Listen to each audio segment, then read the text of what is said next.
चला राघवा चला पहाया जनकाची मिथिला.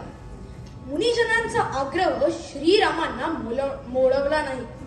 लक्ष्मणासह ते मुनिजनांच्या सोबत निघाले. जाताना महर्षी विश्वामित्रांनी त्यांना अनेक कथा सांगितल्या. मार्गात ते एका ओसाड आश्रमाजवळ आले. हा आश्रम असा ओसाड का आहे असे श्री रामचंद्रांनी विचारताच मुनिवर यांनी अहल्येची कथा सांगितली आणि त्यांनी आज्ञा दिली की अहल्येचा उद्धार करावा. श्रीरामचंद्रांच्या चरण स्पर्शाने शिला सदृश्य पडलेल्या अहल्येच्या देहातून प्रकाश पाकला आणि मंजूळ स्वर उमटले.